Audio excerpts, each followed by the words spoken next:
Every life lived is a story waiting to be told, and this story is the story of my mom.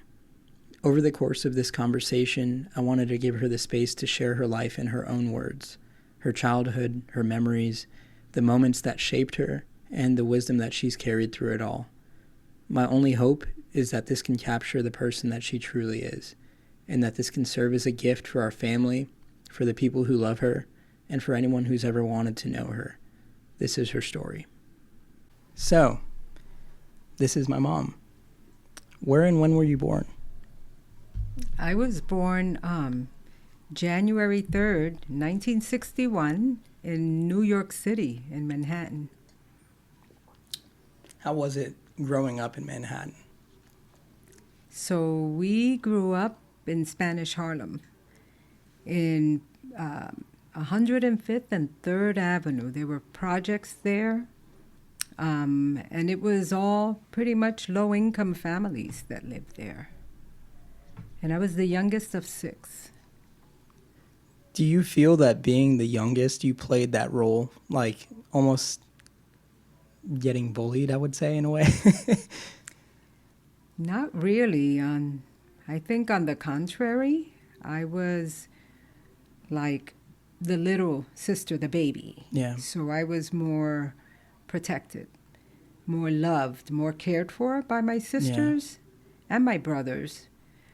Of course, my dad wasn't around when I was born. He was already gone and started another family with a mistress he had while married to my mom. Was he living in New York at that time? Yes. In fact, he lived with us, I guess, for several years when my first few brothers and sisters were born. Remember, there were 6. I'm the youngest. And then he began having a family with this other woman. So they lived in Spanish Harlem, too, in a different, not that far away, but a different area. And my dad owned a grocery store at the time in Manhattan. Did you ever run into him in those years, I guess, if you remember? He would occasionally come by, I guess to check on things. I remember a couple times, we didn't have a lot of food or money. And when my dad went with this other family, he didn't care for us financially. And so we went without for a long time. And I remember Mom would send like my older brother and sister to the grocery store to see if they can get some milk for us or some bread or something. And many times they came with something, and there were other times where they didn't receive anything because the mistress forbidded it. So I guess, was that at the time something that was noticed as a kid? Did you really notice and feel that, or was it kind of... So being so young, I just remember a lot of like trauma, like unhappiness.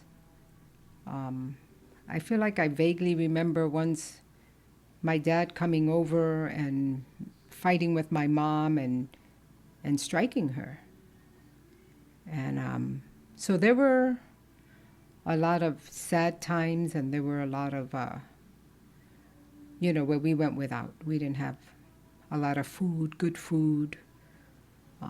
In fact, I remember farina, or cream of wheat, was our breakfast almost every morning, the 6 plates on the table. Is that how you learned how to cook cream of wheat so good? Yes. It's like one of my favorite childhood meals, and that's what I remember is the best cream of wheat. You would make the best cream of wheat. Yeah, I think Mom made it so much that she was the queen of cream of wheat.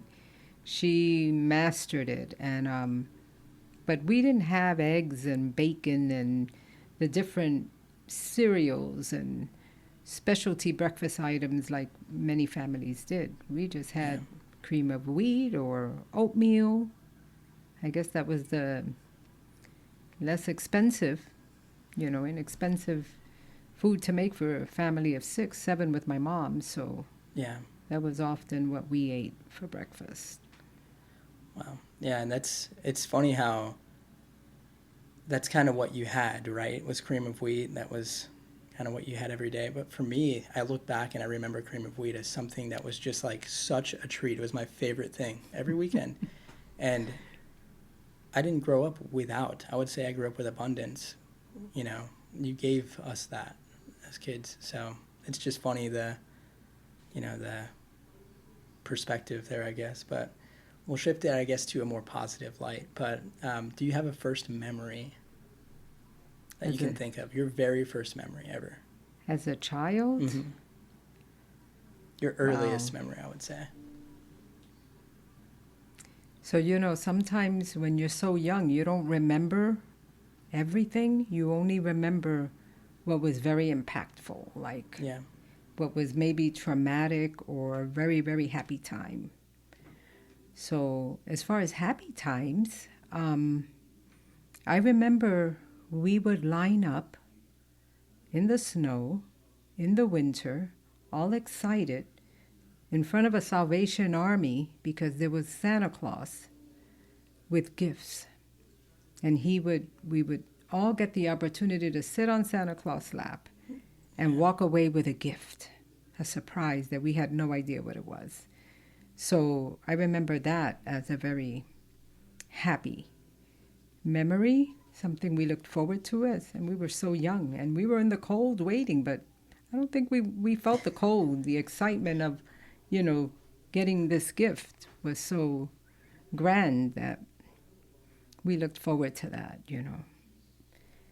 And then you also remember things that were impactful. Like I remember my oldest brother, I guess he was in his early teens at the time. And he got into, somebody gave him what was supposed to be a violet candy. That's how he described it. And it was drugs. No way. It was an acid or something. And he came home and he was like flipping out, very confused. And my mom was going to take him to the hospital. I remember my mom, "What did you take?" "My friend gave me a candy. It was a violet." And so my mom was like, "I'm going to take you to the hospital." And then I went as a little kid. I must have been 7, 8 maybe. And I was helping get his shoes from under the bed. And I remember I went under the bed because I was always very helpful, looking to help, and I got his shoes from under the bed and he goes, "Not those." And I went back under and I pulled out another pin. He goes, "Not those." And that's all that was there. And so I pulled the other one again and he got so upset with me. "I said not those." And I started crying and I ran away to Mom. I remember that. And I remember hearing how when they took him to the hospital, he was like jumping from bed to bed in the hospital. He was so messed up in his mind. He was tripping. They gave him something. I don't know if it was an acid or what, but I was a very, very young kid and I remember that. Jeez. I remember that. So. How old were you when you were talking about going and seeing Santa? Do you remember approximately like how old you were? Oh my gosh. I feel like I was maybe like my granddaughter Cameron, like 5. Really? Jeez. That I could remember, maybe 4. Because we'd look forward to that every year. Yeah. It's crazy to think of, those being, positives and negatives, but like those are your first thoughts and it's a lot. But what did you do for fun growing up as a kid in New York City? So in New York, we lived in the projects. The projects, they were like a 6-story apartment building that had maybe, I don't know, we lived on the first floor. And there was an elevator, I remember. And in fact, I remember we used to play with the elevator. We would my worst get fear. in the elevator and go up and come down and stop it in between the floors. Oh my God. And the door would open and you could see, below the elevator. it's crazy because as kids, that was so dangerous, very unsafe situation. Yet that was something we often played with. Or in the front of the buildings, there was a little park, and they had monkey bars and hopscotch, and there were some swings. I remember the swings. They were metal swings. They're not like the swings now that are kind of rubber bottoms and flexible. They were hard metal flat seats with chains. And we used to sit in them, and we'd go up pretty high. Then we'd stand up and we'd pump. We called it pumping. So we would get real high. And then we'd jump off. When we sat back down and it slowed down, we would jump off. And I remember one time, I was a tomboy. I was. It was swinging high, and I jumped off, and here comes the swing behind me, and bang, hit me on the back of the head. And I remember I was bleeding, but I didn't tell Mom because I didn't want to get in trouble, and I didn't want to go to the hospital. And so that was a scar that I'm sure I still have somewhere on my head that was never spoken of. But we did things like that. And then the monkey bars. Oh, tell me about that story. Not only did I learn to, climb the monkey bars, I learned to walk over the whole monkey bars, not holding on. Jeez. I played on them so many times that it got to the point where I could balance myself and walk around them. Except one time I did that, and as I was coming down, my foot slipped and I fell forward, and one of the bars hit me on my forehead. And I remember that hurt. And I started crying and ran home, and my mom put ice, and then she put the famous Vicks on Vicks there. vapor And I rub. think there was some salt too. She did Vicks with salt or something. But I remember sitting in a chair, and my forehead was so swollen, and she sat by me, and we were like in front of the TV, and I couldn't see the TV. It was blurry, and she kept waking me, telling me, don't fall asleep. Don't fall asleep because you might never wake up. Jeez. So stay awake. Don't fall asleep. And I remember she stood by me, and she kept waking me, but I couldn't even see the TV. It was like blurry. Yeah, that's so, bad. That who sounds knows? Who sounds knows? like you definitely had like a concussion or some Sometimes sort. maybe that's what happened. I got hit in the back of the head. I got hit in the front of the head. There's something wrong with me. Oh my God. No, it sounds crazy though. Did you ever get into any trouble, like any big trouble when you were a kid? I know New York City, there's just so much going on in one place. And I feel like that leaves like endless things that could happen, I guess. I'm trying to remember, but I never really got into trouble or fight or anything like that. I remember in my later years when I lived in Brooklyn, stealing candy was a thing that like my cousins did. We'd go to the market and they were so good at it. They would just slip it right under their sleeve. But I never did that. I never dared. I was always so afraid. I was more afraid of getting caught. Yeah. Than my mother finding out about it. I had like this, I think Mom always taught us to do the right thing and don't steal from no one. And Mom taught us integrity. She did. Yeah. I mean, she taught us to work hard for everything we get and never depend on someone else to give it to you. So, yeah, I never did any of that. But I remember being one time, this is funny, and I don't know if my sister would get upset if she heard about it, but we were in the store, and I was with my sister and my cousins. You don't have to say which sister. And my cousins stole some candy. And so I'm thinking maybe we weren't with them, but it had happened so often that I think they knew, because we'd go in there a lot, that we were part of the group. We were affiliated with these girls that were stealing from the store. So one time we went and we bought something, and we walked out of the store, and one of the clerks came out, and she grabbed my sister and told her, give back what you took. And my sister said, I didn't take anything. And they started fighting. And my sister, with a skirt on, She had a skirt on. I remember she beat this girl up. She didn't have anything No on her. way. But the girl grabbed her by the back. And I remember my sisters all were fighters, not me. I never encountered a fight in school or anything like that. I think the only fight I ever had was with my best friend as little kids in Manhattan. We must have been 8. And we were coming into the building, the apartment building where we lived, and there were like 5 steps once you walked inside. And I had my little doll. We had dolls that we were playing with, and she pushed me, and I fell down those few stairs, and I came up, and I started fighting with her. And I remember she bit me in the thigh. No She bit me in the way. thigh, Oh my God. my friend. And it was just a quick little fight, silly, and then we were friends again. But other than that, I was never into fighting or getting into trouble like that. I'm trying to remember if there was ever anything. I've never encountered anything with law enforcement, or I would never sneak in the subway like a lot of people did. They Yeah. jumped the turnstile in New York to They have get a kids free now. ride. They call them subway surfers. It's like I watched the documentary on it. It's literally a thing. Kids in New York will ride the tops of the subways, like the ones that are. It's insane.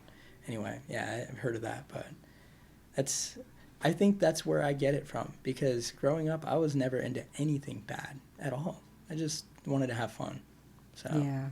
but I think there's something about being the youngest that carries like a sense of, I don't know, innocence or something like that. But you had your older sisters to protect you too, so Yeah, and I saw many fights with them, yeah. especially in Spanish Harlem. Sometimes I'd go out to the park and there'd be a crowd of people, and it was everyone from the projects. They'd circle. If there was a fight, they'd make a circle. It was like they made the ring Yeah.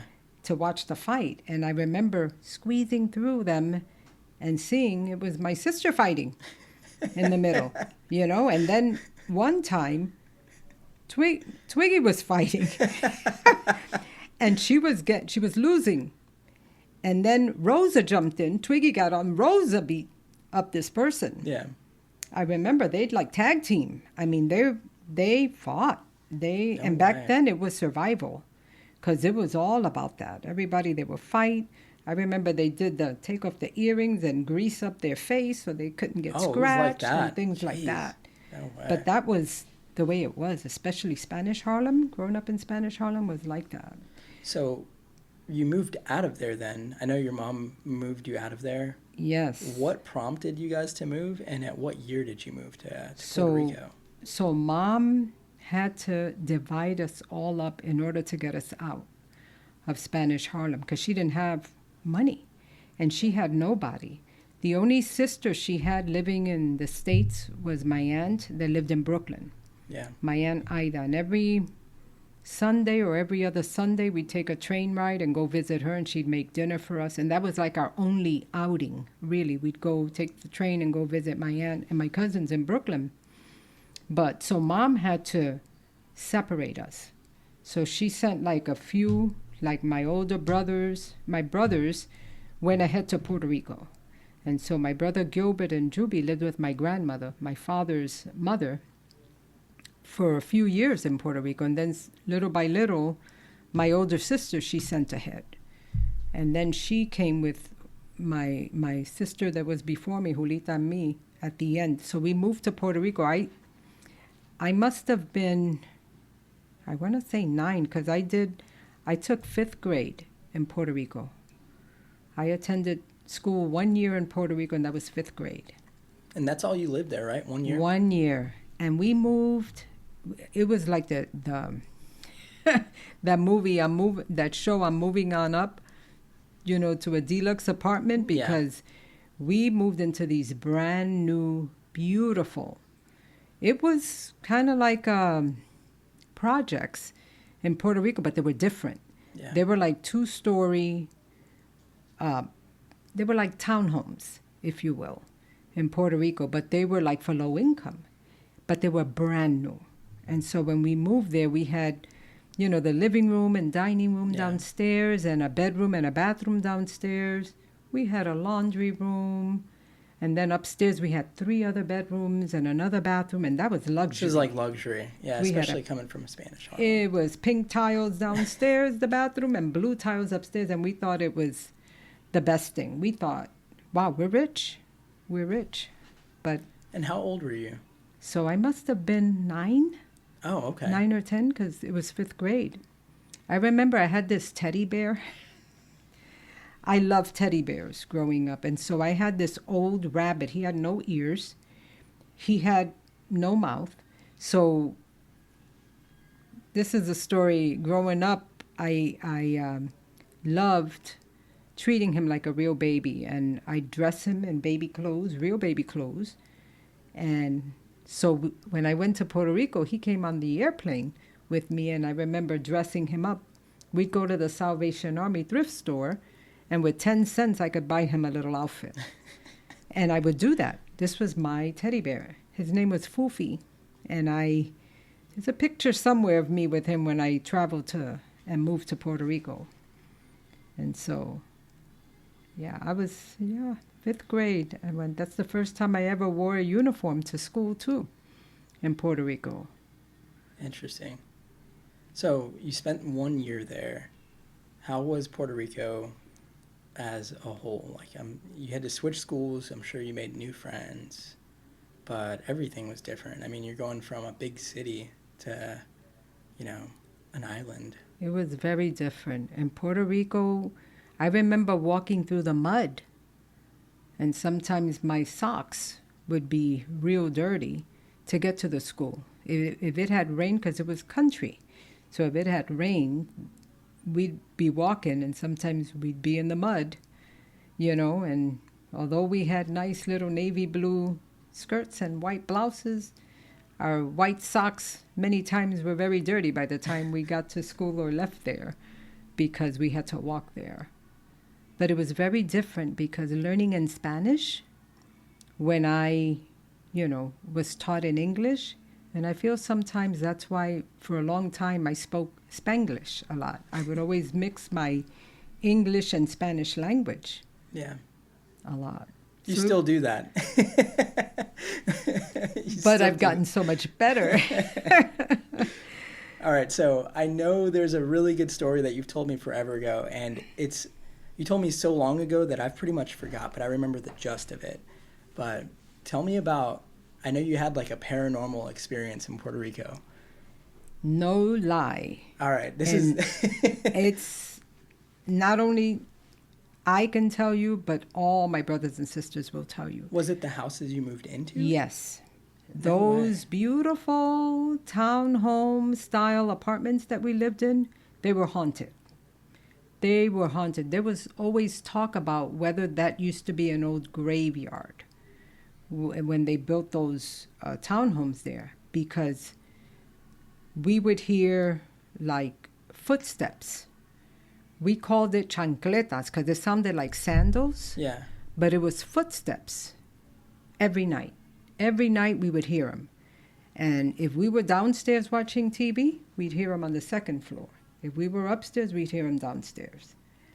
So not only that, a few things happened.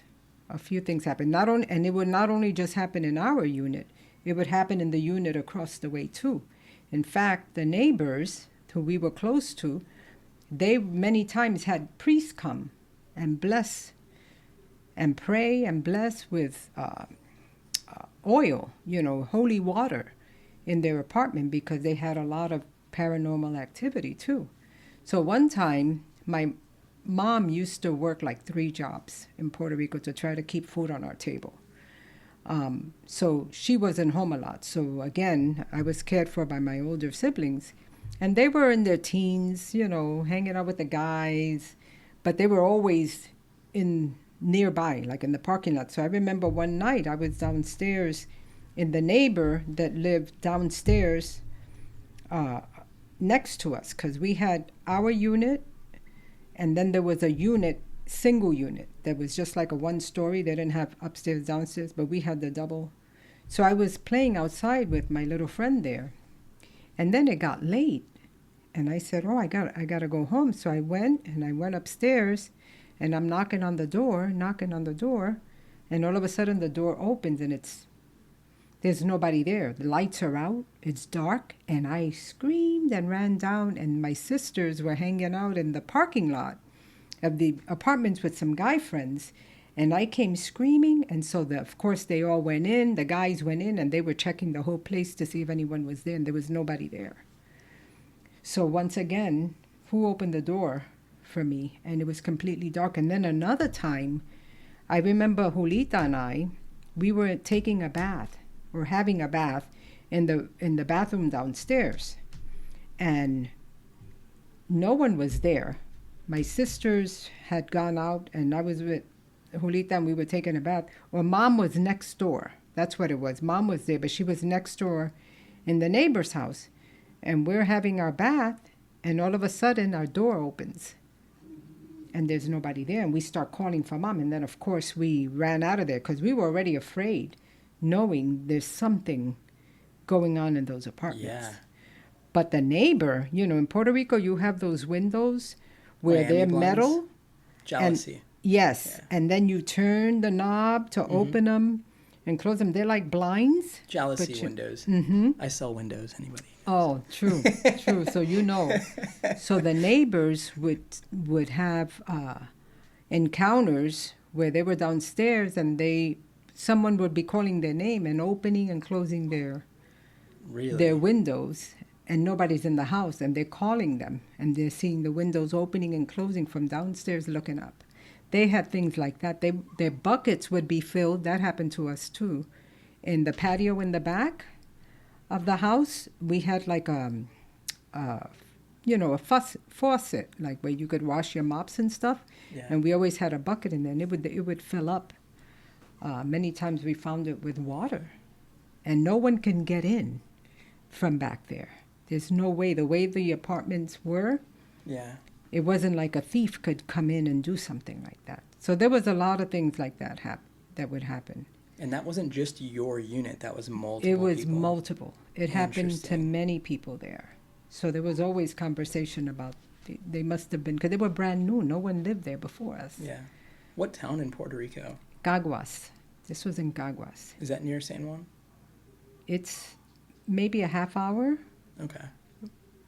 Maybe a half hour from San Juan. But one thing I can tell you, I've been by there maybe 2 years ago that I was visiting Puerto Rico. I went by there, and it looks like such a scary place. It's completely different. I wouldn't recognize it. Really?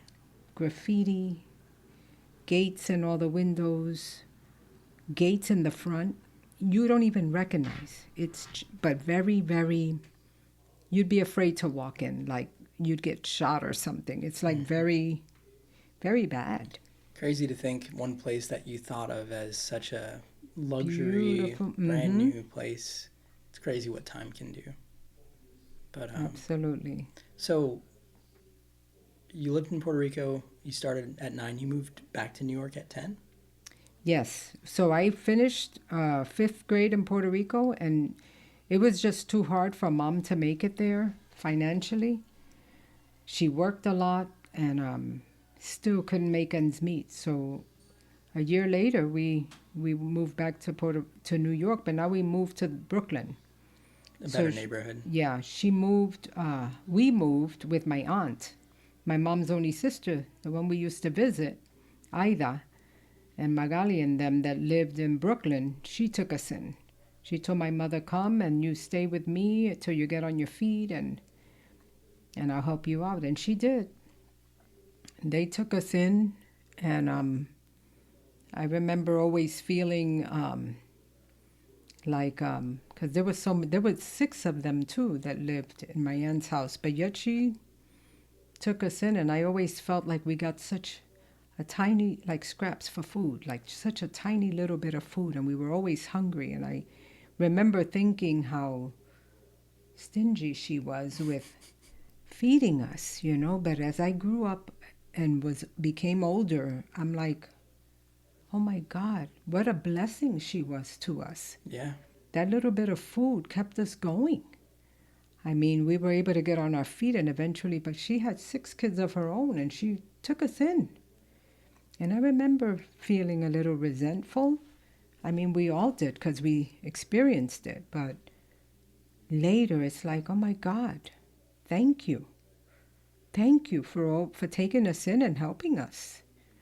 You know, and I never forgot that. And I love my aunt for that. You know, when you're kids, you don't realize the value of things until you grow up and you realize, wow, look where we were. We had nothing. Yeah. And no one else to help us, yet she did. She took us in, you know. And at that time, so as a little girl, especially when you were in Puerto Rico, and I guess from like 10 years old and on, what was your relationship like with your mom?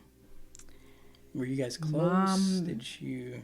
yeah, Mom, you know, Mom was a survivor.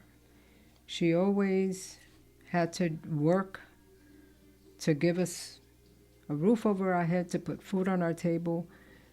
Many times we waited from 3 o'clock in the morning at night.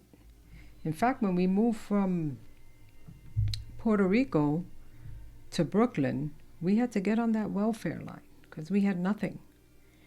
And I remember going with Mom early in the morning. Our number wouldn't be called because too many other people were there trying to get assistance, and they beat us to it. And then the next day we'd go 3 in the morning, and we'd be there hours waiting on a line in the dark just to see if we were lucky enough to our number to be called so we can get some help. And eventually we did, and we'd wait on, you know, there's a funny saying that many times, oh, there's a cheese line over there, like when you talk about a long line to get into an amusement park or something, there was literally a cheese line, and we would be on it too. We would get free cheese, we would get powdered milk and lard, but it was given free to the people in need. We'd be on those lines many times too. And I remember Mom always lectured us like, you go to school, you get ahead, you want to live a good life, you don't want to do this. And I thank God that I never, once I got married, I've never taken any freebies from the government. I've never had to. I've always held my own. And I remember how hard it was for me to not go to work. Like when I had my first child, this is moving ahead and I need to back up, but have one of my first, you know, fights or arguments with your dad was he wanted me to stay home with the kids, and I couldn't because I wasn't bred that way. I was, you are a survivor, you survive, you make your own money, you are independent, you don't count on any man for anything because Mom, you know, she depended on my dad. She married him. My mom came from Puerto Rico and knew no man ever until she met my dad, and he was her knight in shining armor, and he uprooted her and brought her to New York, and she never worked, started having kids, and then what? She was left out in the cold, you know, to suffer and sacrifice, and she went through so much, you know, and so she taught us, you know, and I thank God. You know, my brothers, we lost my brothers young. My brothers, you know, men and women are so different in how they deal with hardship and how they deal with betrayal and how they deal. And I can say a story about my current husband and I because we both went through similar situations and we both handled them so differently. But yet, because of our love for God, here we are, you know, but that's... Yeah. A story for another day, right? Before you were like 16, were you and your mom close? Did you guys have a good relationship, or was it like she was really working trying to keep a roof over your head and you guys weren't very close? So before I was 16, like once we moved to Brooklyn, Mom worked a regular full-time job in a factory, but it was enough to get us our own little apartment and move out of my aunt's house, and we had a good life. Mom was always there for us. Mom would go to the movies with us. I can tell you a story when we went to see when we first got our apartment, it was like, wow, we were so excited. We left my aunt's house. We did a little grocery shopping. We had all these yummy snacks that And we this could is eat. in Brooklyn, right? In Brooklyn. Yeah. That we could eat anytime we wanted. So we were like, felt like we were living it up. That Friday, Mom got paid, and she took us to the movies to see Ben. Remember the movie with the rat that he became a pet, and Sounds like Willard. Stuart Little. I know Yeah. Willard. Yeah. So I remember we got home that night and we were talking about the movie, and my sister was taking a bath, having a bath. I keep saying having a bath. And the bathroom was so close to the kitchen, and we're all talking, and the door's open. I mean, we were all young girls, and it was just my sister and I and my mom. And I said, oh, we should try to call the mice the way they did in the movie. And I start making the noise like that, and I'm not kidding you, a mice came out from under the stove, and we started screaming. And my mom, Julita, came out of the bathtub, and we all got on top of the little dining room table we had, including my mom. We were so scared. So that was our first lovely apartment that we thought, oh, how lovely it is. It had mice. The rat whisperer. Yeah. It had mice. I mean, you live in New York, and this was in Brooklyn, Park Slope. But all the apartments we lived in either had mice or they had roaches. They were not living good. Yeah. I mean, a couple apartments, when we moved like to 12th Street, we had nicer apartments as my mom continued to work, and we'd have an exterminator, and it was good. But we had our experience with apartments with mice. I mean, in New York, it's almost inevitable, especially if you're renting. But we had I could say we had a good relationship. Mom always taught us right from wrong. She always taught us about to protect ourselves from boys, because, the minute you allow them, to see your privates, they're going to tell their friends, and now you're going to think, oh, you're so beautiful because now all these guys are after you. They're after you because his friend told them that you were. So she taught us stuff like that. So she taught us to protect ourselves and not, let boys take advantage of us. So Mom was good that way with us. Mom, I want to say Mom, growing up, we had a good relationship. Was she real loving? Like, I love you and hugging and kissing? I don't remember a lot of that. But I think sometimes because she had such a hard life and struggled so much, she didn't know how. Maybe. I don't know. But I know she loved us. I felt like as I got older, and she even lived with me the last 7 years of her life. I mean, when I came home, she lit up, and she would always kiss us hello and kiss us goodbye. But I'm trying to remember that as a kid, like you asked before I was 16. I don't know that I remember that. Yeah. I always feel like, especially when I hear stories that you've told us from back then, that she's just, she was always just working so hard to keep everything that you guys had afloat. And I don't know, I guess there's a lot said without saying, with the actions, what she did back then, I guess. I don't know, it just seems like she really, really tried to keep it together for you guys. Yeah, she did. She struggled. She had it hard. As far as your older sisters, so were you really close with your older sisters, or would you say like you guys were you more close with like friends? So I, for one, had friends growing up. I had a lot of friends. I was pretty popular. Some of the neighbors were friends of mine. I was a cheerleader. Did you know that? I did not know that. For a football team. And it was middle school, high school? I lived on 12th Street, so I want to say I was like 14, 15 maybe. The team was called the Pioneers. I could still cheer some of the cheers. I remember them. And I did that. My sister didn't. Julita didn't. Growing up with my sister being closest in age to me, we weren't super close.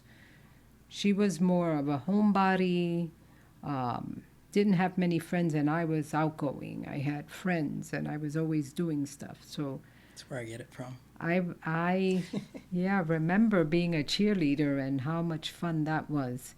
And mom, you know, paying for my uniform and all of that, which was costly. Not as costly as it is now. I know now for kids to be in cheer is like ridiculous. But yeah, so I remember doing that, but no, I had more friends at that time because my older sisters were out of the house by then and had already started having a family. It was my sister Julita and I. I had more friends. I wasn't very close with my sister growing up. I felt like we missed out on time together a lot, and I often wonder if that is why God has us here in Florida together now to make up for some of that time. And Caitlin, like, I guess she knows now, but you guys were neighbors. She moved next door, literally bought a house next door. Yes. It's kind of funny how that happens, I guess. But yeah, I don't know why it just never occurred to me that you two were closest in age. Who were you closest with as far as your sisters go? Like, growing up, just in general. Growing up, I felt like Rosa was in my life a lot because she married young, and she married a man that was not the best person, and she suffered a lot in his hands. And I would always look out for her, come to her aid. I remember one of my jobs when I was maybe 15, working for a children's clothes store in Brooklyn. And every time I got paid, I came with clothes for Melanie and Francis. With my own paycheck, I would bring them outfits. But that was after Rosa had divorced their father. And it was a blessing that she had, because she finally got out of the grip of this man who had her threatened and had her living a horrible life. Although she didn't go without anything, because he had money, but his money wasn't clean money. So she suffered a lot in his hands. And when she finally was able to get out of his grip and live on her own, she went from riches to rags. And so this is when she started going to school, and she made something of herself. But I remember they didn't have a lot, so I would bring clothes to the girls every time I got paid from my little job. Was that your first job? That was not my very first. I had quite a few jobs. I started working at the age of 13. My first job, I was 13. For child labor laws, everybody. No working papers. None. I remember I made $2 an hour. Oh, my God. And sweatshops. Yes, but it was at a little delicatessen, and I was with my cousin, and this was in Brooklyn, and there was a help wanted sign on the window. And I walked in with her, and she's asking, because she was older than me, she had working papers, that she was looking for a job. Are they hiring? And they said yes. And I said, can I work here too? And they allowed me to work. Although I was, had no working paper, they allowed me to work. So we used to fill orders of potato salad, coleslaw, and we'd put them in a tray, we'd weigh them, sprinkle parsley and carrot flakes over the top, seal them, and set them aside. So we made orders, like catered to-go orders from a delicatessen. That's crazy. $2 an hour. That was my very first job. So wait, you worked at a deli, you sold children's clothes. Yes. What else did you do? I worked at a couple factories. I worked at... Before, I guess, what did you do before your first real job? All the jobs that you had before then. Okay, I worked at a factory because Mom made sure she took us to work during the summer when we were out of school. At the factory she worked at, so we could see what blue-collar work was like, to kind of encourage us to finish school. You don't want to do this. Was that what she was doing? Yeah. Wow. But mom had a college degree. But mom got a college degree as a social worker from Hunter College in New York after she left my dad and everything. But the first job she got when she moved from Puerto Rico to Brooklyn was in that factory, so she took it because she wanted to get out of my aunt's house and she wanted to put a roof over our head that she can afford. So she worked at the factory, worked hard, and when she looked up, it was 10 years had gone by, and she just stayed there. She became a forelady, in charge of groups, but she never made a lot of money. She worked as a blue-collar worker pretty much all her life just to keep food on our table and a roof over our head. So she sacrificed a lot just to give us a home. Yeah. It shows where you get your work ethic from, though, because that's one thing I've always talked about, like, to my friends, to anybody I've ever talked to. I always go back to you, and I say my mom has just the craziest work ethic. That it really is. I feel like it's a generation thing because now it's completely different. People switch from job to job to job to job, and I don't know. It's just, I can see where you get it from, I guess. But so what was your first real job then? So I worked at a bank. I worked for the Dime Savings Bank of Williamsburg in Brooklyn on Marcy Avenue. I remember that was my very first job that I thought I was, wow, I got a professional job here. I was a teller. How old were you? So I was 18. Okay. So yeah, definitely 17, first real job. 18. Yeah. And I started as a teller. And 6 months later, I got promoted to new accounts. So now I had a desk job. People would come to open accounts. And I did that. Did loans for them, certificates of deposit. Jeez. Yeah. So my first job, and I began to promote. Then they wanted to promote me to the mortgage loan department. But I got a job, my first accounting job, accounts payable for Associated Dry Goods in Manhattan, as an accounts payable clerk, making more than even the promotion at the bank. And I left the bank to go work as a bookkeeper, accounts payable clerk. Oh. And all the while, going to school at night, trying to get my degree while I worked full time. Did you meet Pa around that time? So I met your dad, yes. Right around that same time. It was around that time. Because when I left Associated Dry Goods, I was married and I got pregnant. In New York? Oh, okay. Yeah, I don't know why it just didn't occur to me. Natalie and Ty were both born in New York. Both in New York. That's right. I don't know why I was thinking California. It's crazy. So I know from there, basically you had moved to California. How many years? What age did you move to California? I was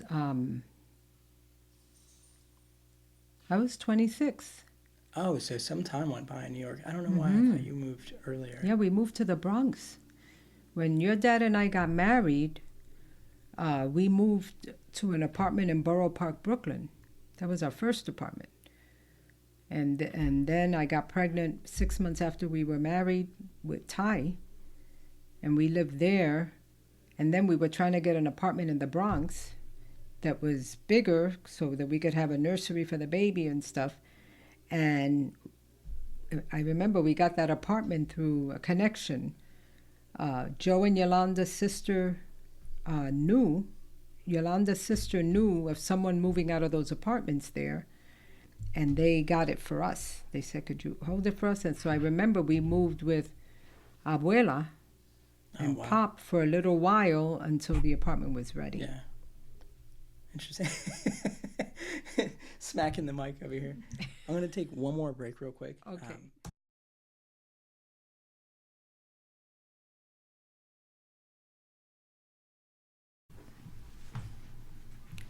We good? She's got the clap. All right. You good? You got everything? I'm good. We're back on. I'm going to pour me up some wine. I had to pee, everybody. Yeah. He's just being a little transparent here. This episode brought to you by TaylorMade, sponsoring our wedding.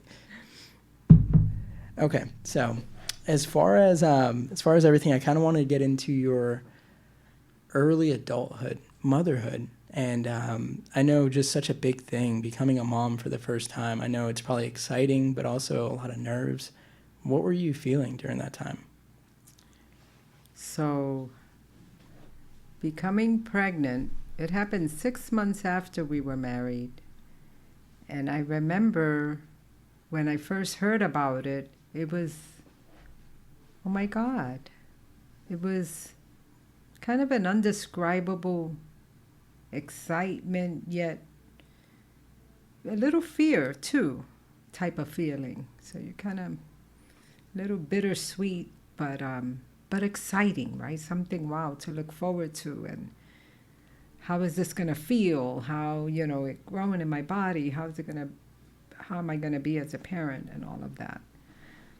So it started off that way. My only horrible thing was I had a very, very, very bad pregnancy as far as morning, noon, and night sickness that ran through like my 7th month of pregnancy. Really? It was pretty bad. I could not hold anything down. Everything smelled to me bad. I could smell stuff from very far away. My sense of smell became very sensitive, but I was sick all the time. I lost a lot of weight instead of gaining weight that first and second trimester. But as I got later into the pregnancy, that's when I was better. My 8th, 9th month, I was better. And then I had my daughter, my very first daughter, Taisha, which that was a miracle in itself. Just seeing her little face looking up at me when they put her on my chest was priceless. It was such a feeling of love, like I would have recognized her amongst 100 babies as being mine. It was that type of feeling, instant love at first sight, for real. How did motherhood come to you? Was it kind of natural with Ty? It was pretty natural. I was very overprotective with the, sterilizing everything and, making sure I checked her in the middle of the night that she was okay. And she was also very colicky, so she kept me up a lot at night. She cried a lot. That first month was really hard. I hardly got any sleep. At night, she would be up crying a lot. But then it got better. After that first month, and they had changed her formula a couple times because she was colicky, but then it got better. And I stayed home probably for 6 months and then went back to work. And that's when I had my first, really big argument, because your dad thought I'd stay home and raise my children like his mom had, but that's not how I was, raised to do. So many women find that such a privilege, but to me it was embedded in like this is what you do, this is how you live, and that's what I did. I had to work, I had to keep going. Was it easier with that than with Ty? Because it was a second time, or like, what do you? So when I found out I was pregnant from Natalie, it was implanted. It was also, I would say my first pregnancy was implanted also, but we weren't protecting ourselves. So we were like, we knew it was going to happen eventually. It took 6 months, right? And it happened. But with Nat, I was protecting myself and got pregnant, so it was a surprise. And I remember feeling like, oh my God, this is going to be so expensive to, feed a second child, and how are we going to do it? And I remember my mother-in-law saying, If you feed one, you can feed two. Don't worry about it, it'll all work out. And it did. And it became easier because they were little partners in crime. As soon as Natalie was old enough to sit up in the playpen, and Taisha would sit in there and they'd play together. And I'd have them both in the playpen, occupied, while I could make dinner or do what I needed to do. Did Abuela help? Was she a big role in helping at that time while you were working? So she lived in Manhattan and we lived in the Bronx. So, and she didn't drive. Pop drove, but when he was off, they always came over. They came over on a weekend. Every chance they get, they'd have us over or they'd come over. And she was always, very present with the girls, more so than my mom, because my mom lived all the way in Brooklyn, which was further away. And mom didn't drive or have a husband to drive her. So mom, we didn't see as much as, and you know what's funny? I often think how my life is now with my granddaughters. Now I'm the distant mom, like my mom was the distant grandma. I'm the distant grandma now. And Natalie's in-laws are very present, more so than even my in-laws were. I mean, they're there all the time. Those girls stay with them overnight and everything. Sometimes I wonder, am I being paid back for something here? It's weird how life turns out to be sometimes. Yeah. You know. Did you find it hard to balance like a career with raising two kids? I did it, but sometimes, I think that maybe I could have been more present if I wasn't so preoccupied with work, and I was very structured. I mean, I worked, I came home, I made dinner, those girls got a bath every night, I put them to bed. So it was always the next thing, and I always kept a clean house. So I was always on top of everything. So did I miss out? I think back now, and did I miss out because of all the things that I was so structured to do to have this perfect life? Did I miss out? And sometimes I think I did. Like I could have had more quality time, Let the house stay dirty, Let the baths wait. Let's skip a bath tonight. What the heck, No, I was always very boom, boom, boom. Everything had to be, I just wanted everything to be right. But did I go wrong somewhere? Sometimes I hear my kids talk about memories with their dad a lot. And I'm like, do they have a lot of memories with me, Where was I? I hear a lot of stories with their dad. So, yeah, I think sometimes I missed out on a lot.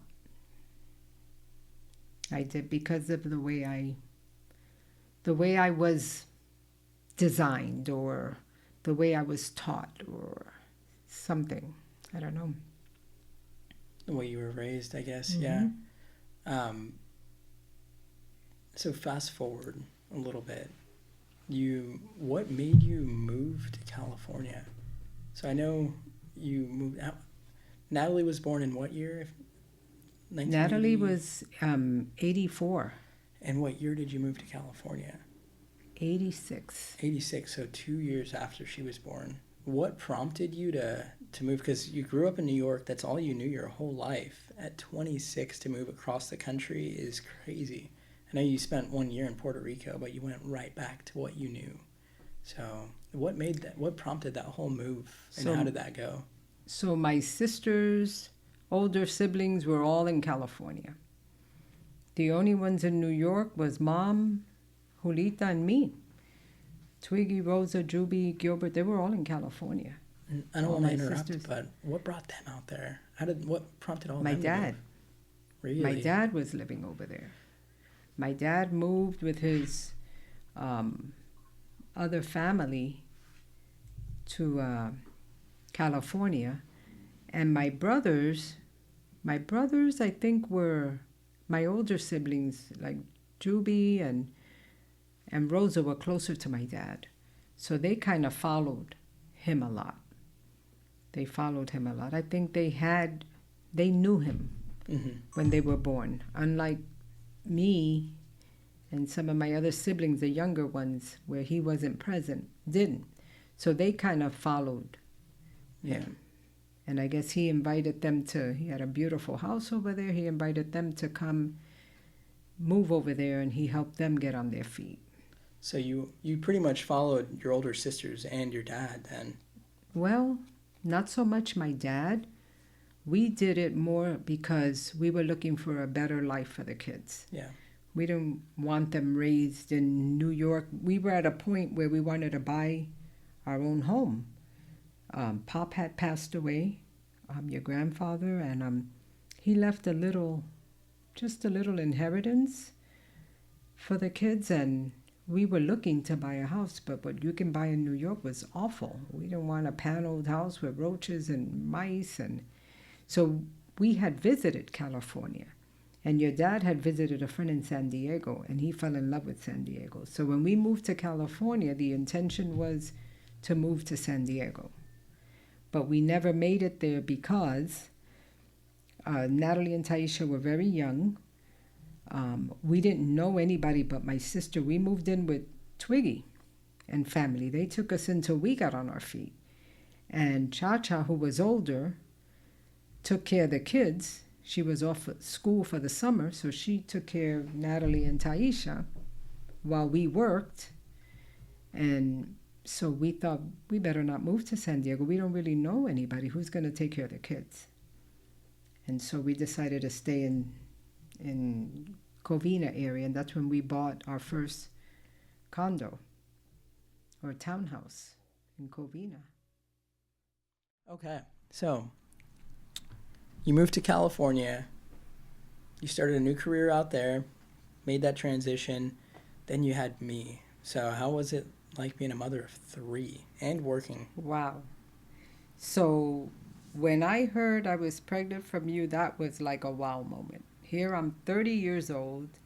I thought, it's 9 years after my first child or 7 years after my last child. And I was in shock because I was on birth control pills for 7 years. That was a mistake. And I became never were you a mistake. And I became pregnant because I guess my body was changing and I kept missing a period. So the gynecologist switched my pills to a different type because I had been on the same one for so long. And in the process of switching pills and having to wait for one cycle, I got pregnant. And so when I went to the doctor and he told me, I went to the doctor because I was feeling sick. My menstrual cycle was out of whack, so that I didn't think, the last thing I thought was that I was pregnant. And I went because I was feeling sick, and the first thing she asked, when was your last period? And I explained to her what happened, and she said, I'm going to do a pregnancy test just in case. And so here she comes back and she says, you're pregnant. And I was like, I'm not kidding you. I was speechless, drove home, I think, with the same expression that I showed when she told me the news. Drove all the way home speechless with my mouth open. And when your dad came home that day and I told him, he looked at me with a look like, oh, well, we're going to have another baby, just like that. That was pretty much his expression. He looked like, what? And then he was like, okay, so we're going to have another baby. He says, I think we should have one more. And I said, absolutely not. Because he thought, the two will grow up together. You would have someone to grow up with.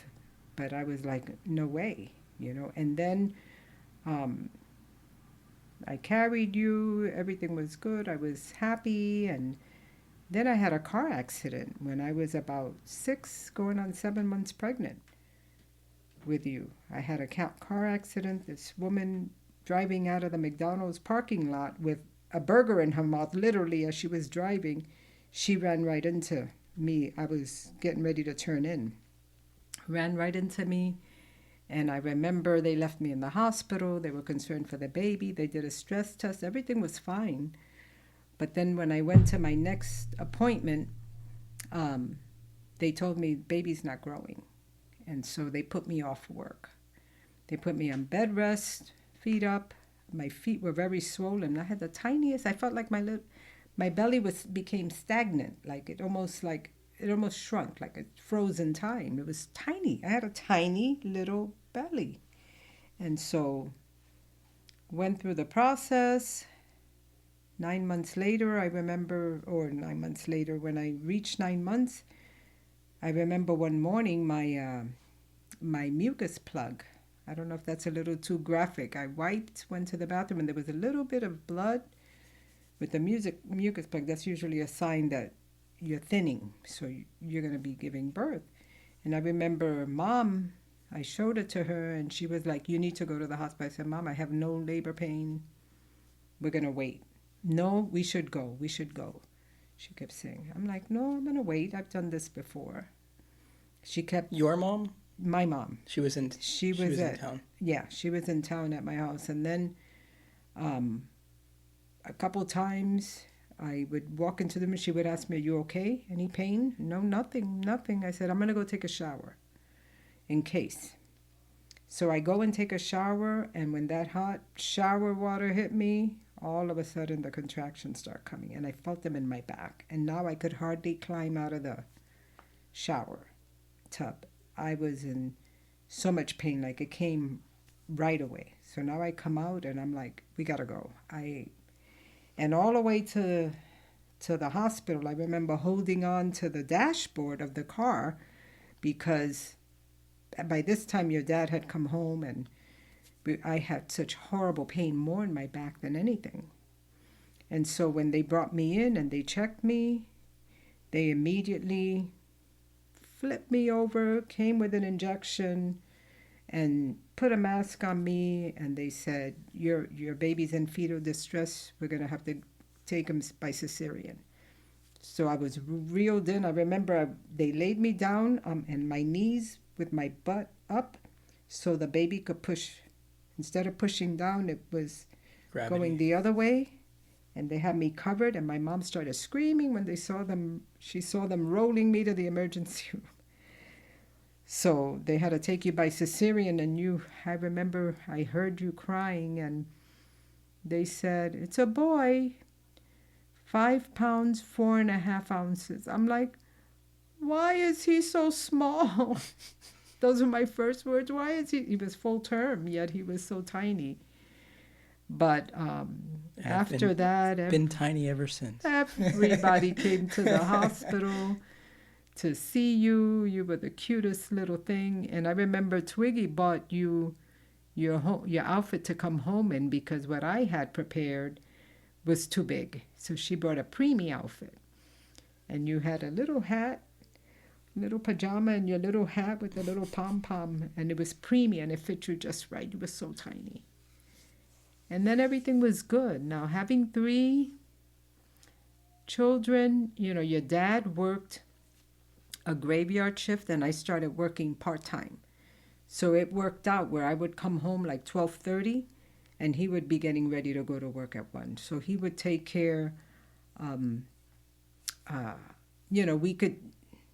we could mix it up. Like, he would be with you all in the morning, take you to school, pick up the girls. I got home a little later. He would work a little later, because he would provide lunch, pick up the girls after school, then I would come home, and then he would leave to work. So now we had both of us caring for all 3 of you, so there was no more need for daycare when he started working swing shift like that. So, and it worked out, and I think that's where a lot of the stories and maybe time that the girls remember and they share, and maybe you too, were during those times that he had a lot of time with you. Yeah, Cared for especially you after all. his retirement. He was home all the time. That's true. He was 'Cause always home. he was 40. Yeah. He was young when he got retired. That's true. That was more the time when I think he shared. You know, my Had more memory is time. so good. I remember the day that he got injured. I remember getting called out of school. I remember you came to pick me up in the van. I remember all that. Really?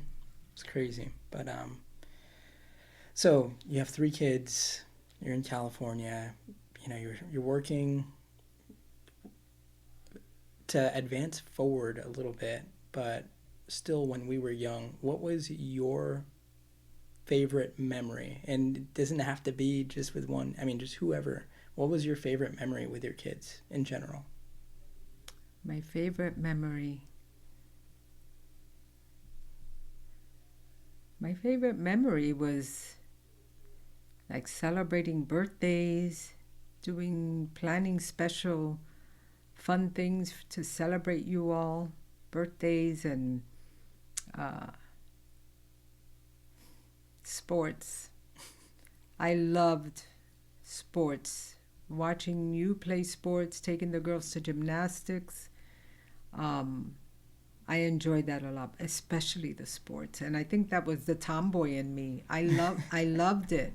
From T-ball, you played T-ball, you were so little. You were always the smallest one on all your teams. And then you became star pitcher. You were a star pitcher. I made the Covina magazine. Yes. Famous. Giving out signatures. He did so well with sports. And then he also played hockey, roller hockey.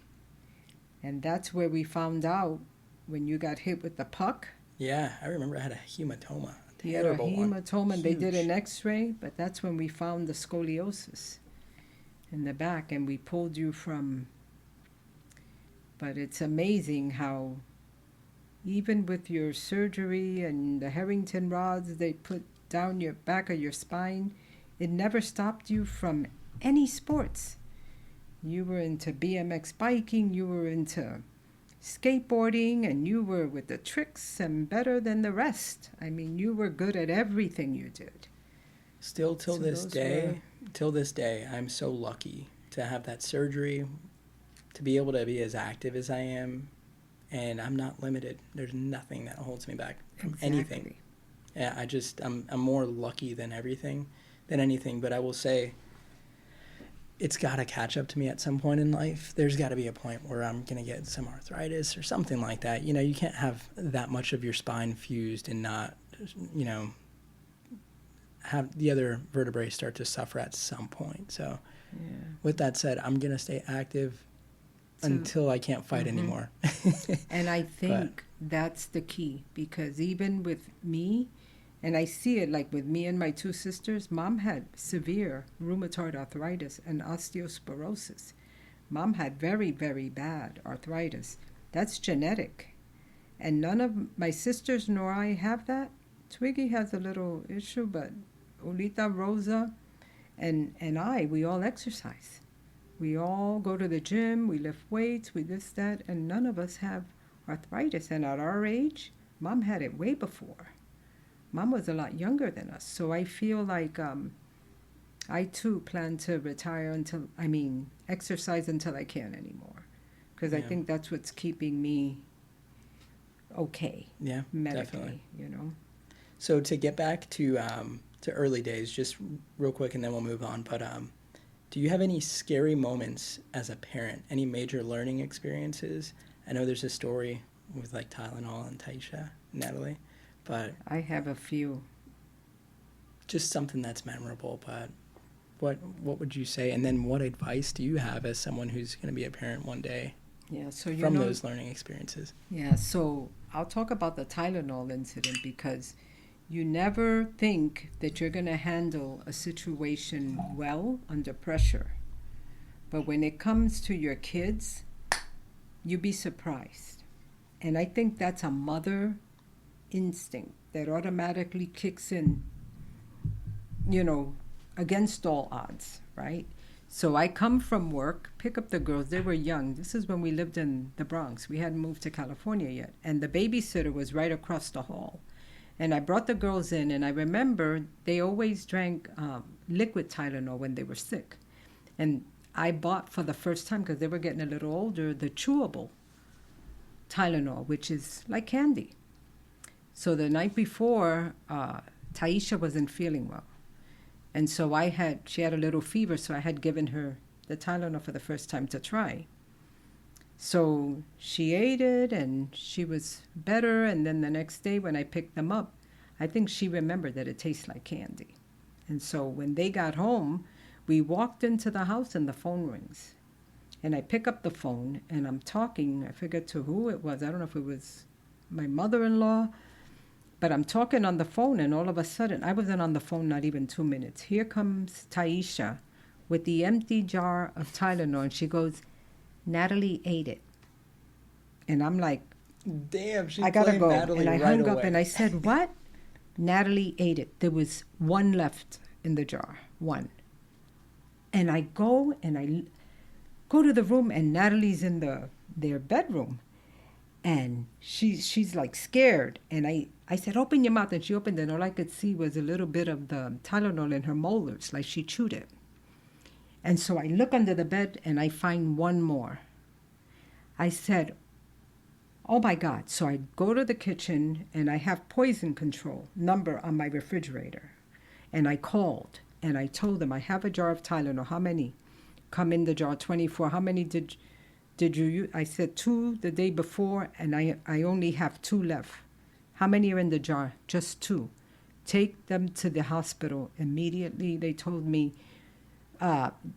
tell them they drank that their stomach needs to be pumped. So I got in the car with the girls, and I think I didn't stop at any red light. I pretty much took every red light with care. But I got them there, and all the way there, I started talking to Taisha. "Taisha, tell me the truth. Mommy won't be mad. I promise Mommy won't be mad. Did you have some? Because if you did, we need to know, because something very bad could happen if you don't tell me the truth. So please tell Mommy the truth. I won't be mad. Did you eat some?" She said yes. So now I knew. I walked right in. And they came to me asking what happened, and I told them, and right away they gave them something to drink to make them throw up. And I was there with them all the way till 4 in the morning. They kept taking blood every hour to see the level of Tylenol. And when they first took it, it was high on both of them. And they told me what could happen if it continues to go high. They're going to have to leave them in the hospital.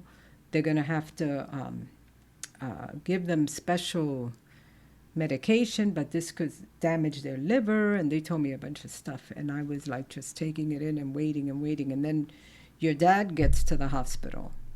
And that's when I broke down. It's like the whole time I kept control. I was fine. But the minute he got there, I was like, because you feel a sense of responsibility. Like I felt it was my fault, But thank God, by the time they drew blood 2 more times, the levels had gone down and they were okay. So that was a big scare I had with them. I'm trying to think. There was something else I thought about. There was a scary, scary time. And I shouldn't even share that one. Because that one was really a bad one. Now you gotta share it. Now you gotta. Oh my gosh. So I had the car I had was a small Dodge Colt. Very small 2-door hatchback. New York, right? Or California? This was now in California. Okay. Later. So I remember I was washing the car, and I had it outside of the garage, like right outside. And I had finished washing it or something, and I put it on neutral, and I started pushing it in. So I started pushing it in, and Taisha was with me. And I'm pushing it in, and all of a sudden the car just started rolling back. just like rolling back where I had to jump in and put the brake on and push Taisha out of the way. And I remember I hit my head going in like an idiot, but I stopped the car, but it was going to crash. It could have ran over my daughter even because she was there. But it would have crashed into the condo behind me, the wall, because it came so fast that I had to jump in. And I said, what a stupid thing. I would never do that. Again, that's a shortcut. Instead of getting, turning it on and rolling it in, I don't know what came over me that I thought, I'm going to push it in. Because it was a small car maybe, and it was so, I don't know. But anyway, that was something terrible that happened. There was something else. It came to my mind before when we were talking, and I can't, a scary moment. Natalie's accident? I know it's way That further. was way later. We'll talk about that in a minute. Because I don't want to get too far ahead. But I know you had mentioned the story about, it's just, the whole Tylenol thing, I feel like that could happen to anybody unless you purposely. You remember? I remember the Okay. scary thing. Let's You hear went it. on the big yellow bus. Oh, I remember this. Oh my God. This is how good my memory is. I remember that whole day. I remember my every God. minute on that bus. When I tell you I lost years of my life that day, I lost years of my life. Oh my God. Because it was your first time going to public school. You were going kindergarten. Kindercare. Yeah, but kindergarten in the school, and then, or was it first grade, and then kindercare was picking you up? Yeah. I think it was first grade. So we always, the night before on a Sunday, we would always go to the school because we lived so close, and we would walk to see whose classroom is where they line up. So we'd go through the drill always the night before with all of you. We would always do that. And I remember we did that with you, and we told you where the bus was going to pick you up. I remember that night. Black Honda Passport, I think. We went and you showed us. And you brought me to that spot. I remember the bus was there. It's just they were on the other side of the road. Same lane, same spot, but the white bus was here, the yellow bus was here, the parent row was there. So you got on the big yellow bus. I should have gotten the white bus. Instead of the white kindercare van. And so I get a call, and I'm at work, and the kindercare calls me and said, was Richard coming to daycare today? We didn't see him at school. Did he go to school today? We didn't see him. I said, what? No, they didn't find him. He wasn't at school. And I said, he's at school. You have to go get him. And so I remember calling the school and telling them my son was supposed to be picked up and kindercare didn't find him. And so now they're radioing him. But I took control, but for a moment there, your life just goes in disarray, right? So, but I called the school, and then the school said, hold on a minute. And they radioed in all the buses. There's a missing kid. I said what his name was and everything. I told him, they gave him the description, what you were wearing, and they radioed it in. And those few seconds waiting to see if somebody responded was like, my heart was just like crushing. My mind was thinking all kinds of things. And just a few seconds for them to come back. Somebody's got him. They're going to bring him back. And then I went before that, I had gone into the boss's office and told him, my son's missing. I'm going to go call the school. And then when they found him and I went back to my boss's office, he goes, okay, you could go home now. Get out of here. Because he saw how my blood was just drained from my face and everything. And I went home. And I remember your dad had to be driven in a police officer car by somebody else because he was so shook up. He wouldn't have been able to drive. They had to drive him in a police vehicle to the school. And I remember we met at the school, and when I saw you, I hugged you so tight, and I don't think you were worried at all. And all I could picture was... I had a great day. Every Richard on the bus with his little feet swinging. Wee! All I could think of was him swinging. Wee! All excited on the big yellow bus. You know, I remember seeing you in the hallway at Cypress Elementary and being excited to tell you about my day, and you were absolutely distraught, and I couldn't understand why. I was just like so excited to tell you about my day, and I didn't understand. Yeah. And I was From- bawling, holding my little boy in my arms. I was just... From my perspective, I was on the bus having a great time, driving all around Covina, talking to all the kids in the bus, and I just couldn't wait. I kept thinking in my mind, this is crazy that I remember this. I kept thinking in my mind how excited I was to get off the bus like a big kid and showed Nat and Ty that I went to school and I was on the bus. So I was like waiting for them, and they kept passing Benbow Street, passing the Twisty Treat, going up into the neighborhoods, and then coming back. And I found me. They didn't find me, because I remember asking the bus driver, when is it going to be my turn? Because it was almost every kid off the bus at that point. Oh, my gosh. And she turned around and said, what's your name? And I said, Richard Ontiveros. And she freaked out. And then she radioed it in. And then she said they'd been looking for you. Can you believe I remember all that?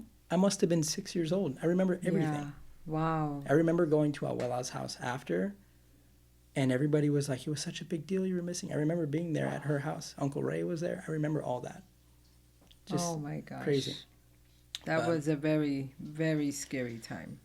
Crazy how things like that happen, and I was just oblivious too. But yeah, no, I mean, what can you do? You did everything right. It wasn't your fault.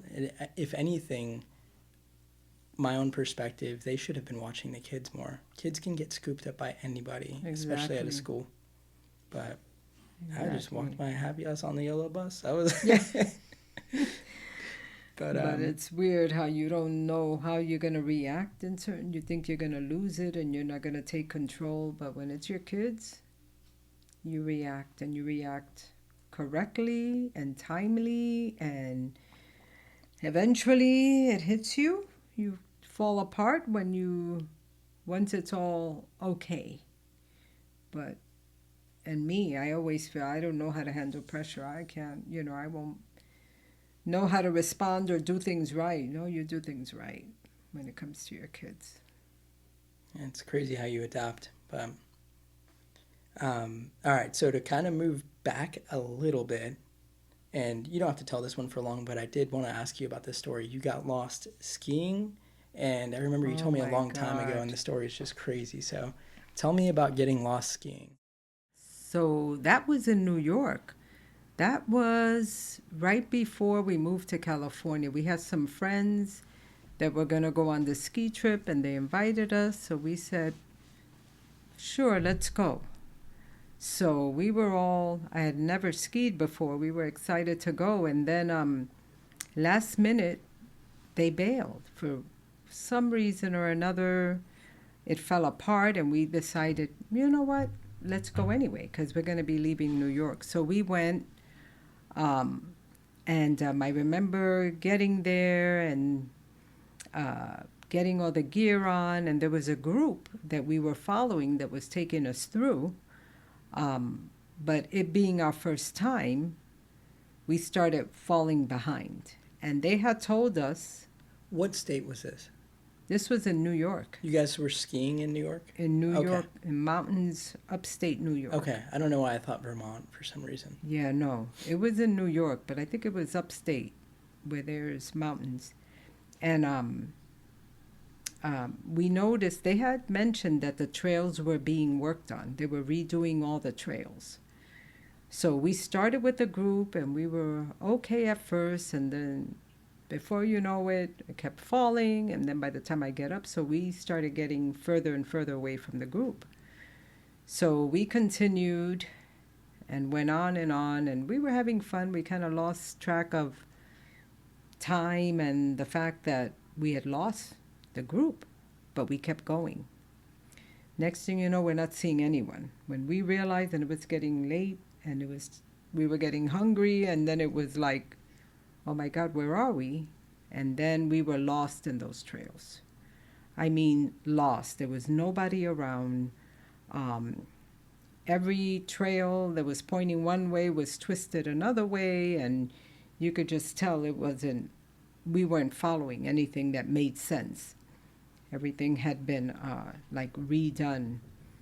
Anyway, it got to a point where it got pretty scary, and I remember feeling so tired because when you fall and then you got to put your skis sideways and push yourself up with the pole, it gets very tiring. It's almost like you're working out. And then it was cold, and then I was so tired and we hadn't eaten and I kept falling. So at one point I took off my skis. I said, well, let me walk and carry the skis. Well, the snow was all the way up to almost my crotch.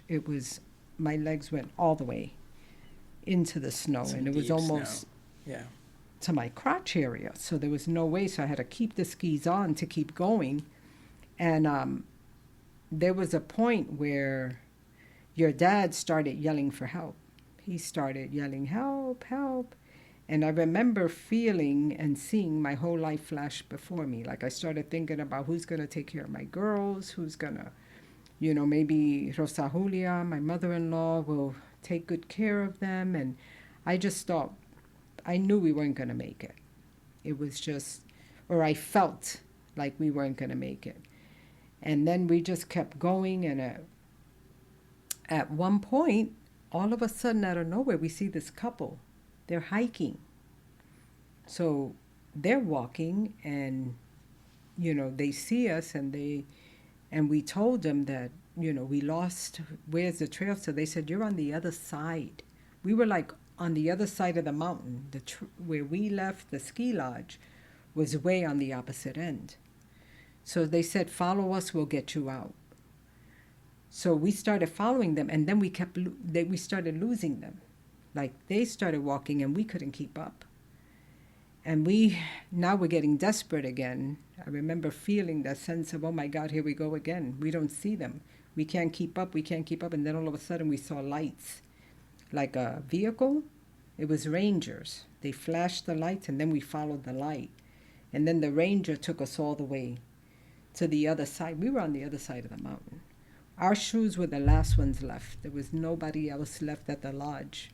Everyone was gone. It was already nighttime. Oh my God. And then we went to this restaurant to eat with that couple. The one that saved you? Yeah. We went with them. They took us somewhere so we could eat. And I remember drinking so much water. And then I started shivering. I'm sure I was dehydrated, but I didn't go to the doctor or anything. We just, drank a bunch of water, and then feeling nauseous, and ate something, and then eventually we were able to make it, back home and stuff. But that was a very scary time when I thought we weren't going to make it. Yeah, that's insane to get lost on a ski resort, let alone end up on the other side. That's very difficult. So yes, and then first time ever skiing. So it was my first experience. God. Needless to say, I've never been back on a mountain after that. Yeah, that's crazy. So, all right, I kind of wanted to take a step back to that time frame to cover that story because I just remembered it right now. But the next question, all right, so to jump all the way forward to 2001, September 11th, 2001, where were you that morning? What do you remember from that day? Wow, that was not the 9/11 incident. I was getting ready for work, and I would always watch the news every morning on the TV as I'm getting ready for work. And I remember seeing an airplane crash right into the Twin Towers. I mean, it was live footage, and it was unexpected, and it happened, and that's when I saw what had happened. Were you working at the school district at this time in Covina? No, I was working at Crown City. No, I was working at wait a minute. I was working at West Side Neon. No. I was working at Egloff and Graper in Santa Fe Springs. That was the first. Really? Wait a minute. That was Egloff and Gray, but did I work there before Crown City Plating? I remember Crown City plating in my early years, so you probably worked there in between Crown City and Coopan Valley School Yeah. District because I re- my memory is crazy. I remember when in between that time frame you were looking for a job and Spearmint Rhino. Yes. You know, we passed it on the Yes. highway. We passed it on the highway going to Santa I Monica. I was like, Spearmint Rhino. My mom almost became their accountant. Ah! I remember interviewing and they offered me the job and I said, how am I gonna do time studies on lap dances? I said, absolutely not. I'm not taking that job. So, the morning of 9/11, you were watching the TV.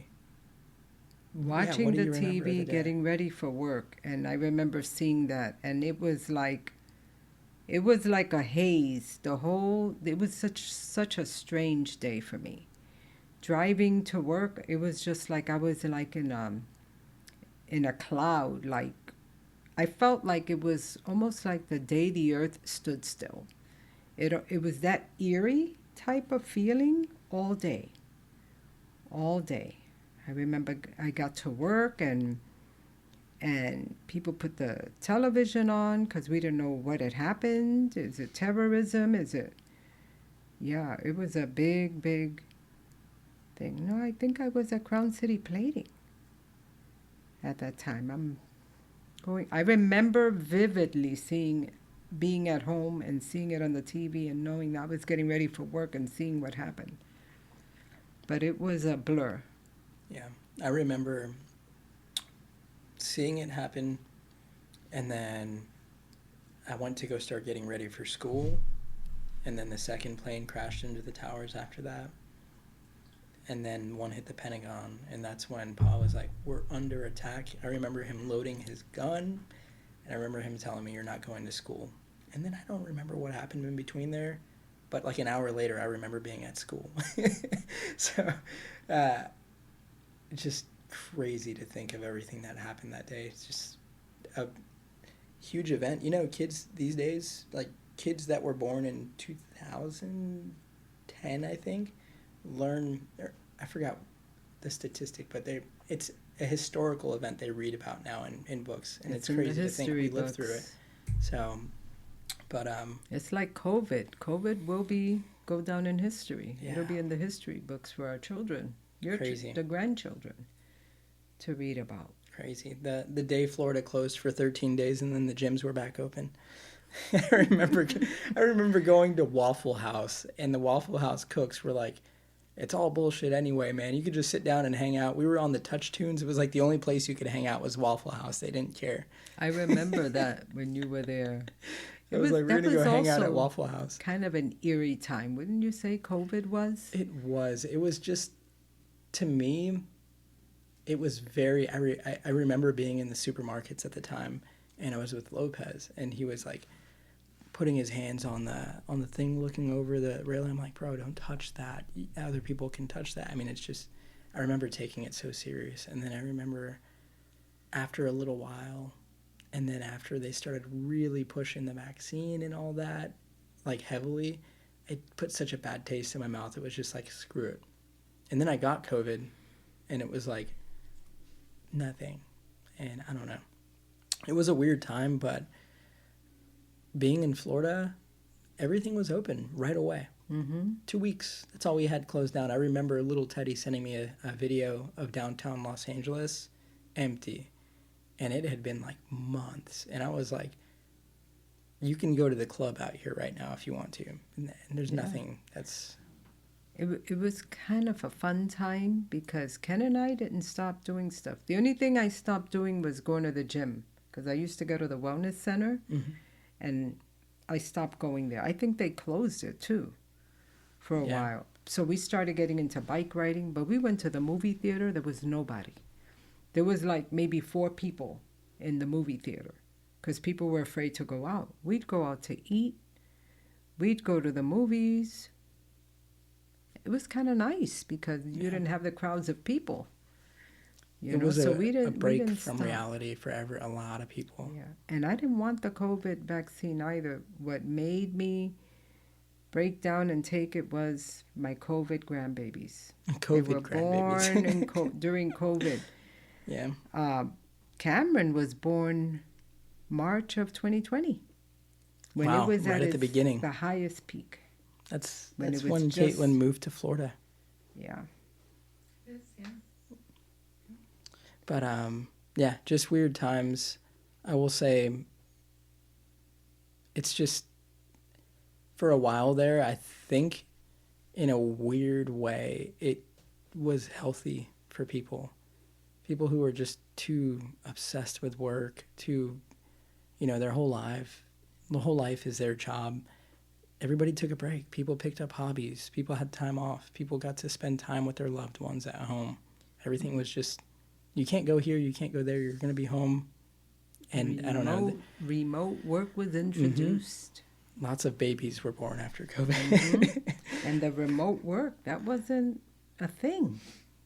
Remote work Mm-hmm. became a big thing during COVID and continues to be a big thing, a different way of life, of work life for Yeah. people. I will say one thing I'm still bitter about. Ever since COVID, Walmart's no longer 24 hours. Come on, Walmart. This is ridiculous. But all right, so to move things forward, because we're almost through like my line of questioning, like I'm an attorney. But just to wrap up parenthood portion of your life, as I am soon to be with Caitlin, a parent, in the near future, do you have any advice for being a parent, raising kids? What would be your best advice for myself or future generations that watch this video in parenthood? Yeah, spend as much time with your kids. Love on them. Teach them right from wrong. Teach them as much as you can. I regret not teaching you guys the Spanish language, which was the first language spoken at home when I was growing up. That's how I became bilingual, and yet I didn't pass that on to my own children. That was a big mistake. So teach them all you can. Teach them values. Very, very important. Teach them about Jesus Christ early. Go to church. Just listen, A lot of people think, it's not it's not about religion. It's not about religion and doing things right. It's about a personal relationship with Jesus Christ and knowing that there is something better after life. But you have to introduce it early on to your children. Let them at least be exposed to it like they are exposed to everything else, so that when they grow up, they can make their decision. Give them the opportunity of that, because that is what life is all about. There is a God, there is a right and wrong and values and just, and I know you're such a good kid. I mean, you're a good man. I call you kid because you're always going to be my kid, but you're such a good man. I love that you have such a good heart, that you have such integrity. You teach them all of that, they're bound to be just as good or better than you. So I don't doubt that your kids will turn out bad, because they're going to be raised by you and Caitlin, who's also a good person, And that's what it's all about, teaching them the right thing, the wrong things, do's and don'ts, right? Always don't just tell them what to do, tell them what not to do. Teach them those things. Spend as much time as you can and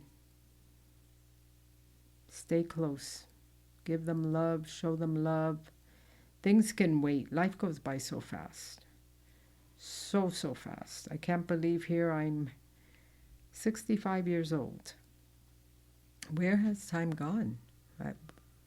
Who knows how much time I have left? There's been so many people that have gone already. I still can't believe. You know, the other day, my sister-in-law passing at 69. Who would have thought?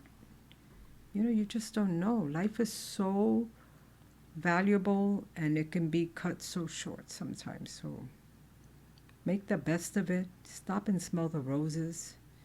Don't allow the busyness of life to take away from what's really important, because life is very short.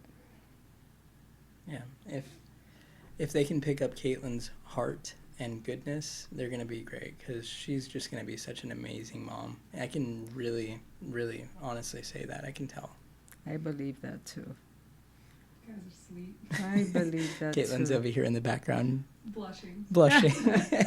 But one good advice, stay always true to one another and water your grass. Water your grass. You know, people think the grass is greener on the other side. Oh, that guy will be better off. The temptations of other people, other things. Keep focus on your own grass and water it. Water it daily. You know, treat each other with love and respect, and be true to one another, be truthful, you know, and everything will be good. It's when there's deceit that robs so much from relationships, you know, and then sometimes you don't know what to believe and what not to believe, and you then kind of begin to lose a desire for one another. Yeah. You know. I will say, everything that you just said right now, my experience growing up, I do not think I could have had a better childhood. And I mean that wholeheartedly. Granted, moving to Florida was a whole, a big hurdle. I don't like Florida still. Here I am years later. But you and Pa, I mean, look at Nat, Ty, me. We're not in anything bad. We're all genuinely just, I would consider all of us good people. I consider myself good people. I care about other people. Yes. Those things all are learned, and at least in my opinion, they're learned. And it just shows how you raised us. You instilled a lot of your morals, values, ethics into all of us, and it shows. So, I'm